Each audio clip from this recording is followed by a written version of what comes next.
भगवंत कोणाला विचारायचे, माझी सीता कुठे, सीता कुठे? त्यावेळेला देवाच्या कानावर आवाज आला, कोणाचा?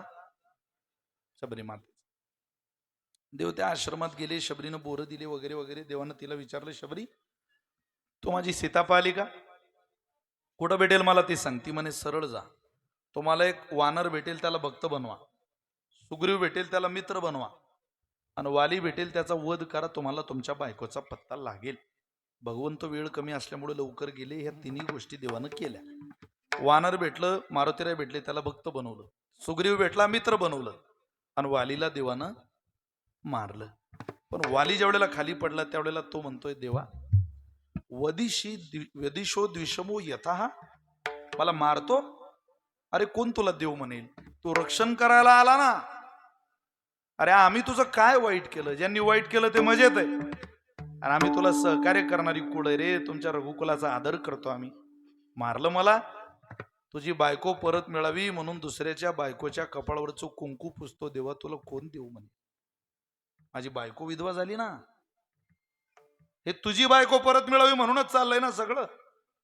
अरे पण माझ्यावर विश्वास टाकला असता, एका आवाजात परत आणून दिलीस ती तुझी बायको. 2-4दा रावणाला असा भर रणांगणातून या पठ्ठ्यानं परत पाठवलाय. तो काय विश्वास ठेवतो रे या सुग्रीवावर?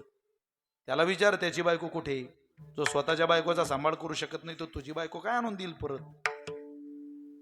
मला का मारलं त्याचं उत्तर दे, तेव्हा मी मरणार आहे. हा हनुमंत भक्त, हा सुग्रीव तुझा मित्र, मी तुझा वैरी. एकाच रक्ताचे, एकाच कुळातले, मी तुझा वैरी कसा? देवानं दिलेलं उत्तर आहे का? परमात्मा म्हटले, बाबा रे, मी वाली तुला का मारलं, सुग्रीवाला का मित्र केलं, आणि हनुमंताला का भक्त केलं? याचं एकच उत्तर आहे. शबरी म्हटली मार म्हणून मारला, शबरी म्हटली भक्त कर म्हणून, आणि शबरी म्हटली मित्र कर म्हणून केला. अरे मी देव जरी असलो तरी माझं ठरलंय. बोलिला वाल्मिक तैसेची करीन वर्तोनी दावी न नामा म्हणे. याला म्हणतात संत म्हणती तेथे भाव. देव आहे पण संत सांगतील तिथंच आमचा विश्वास.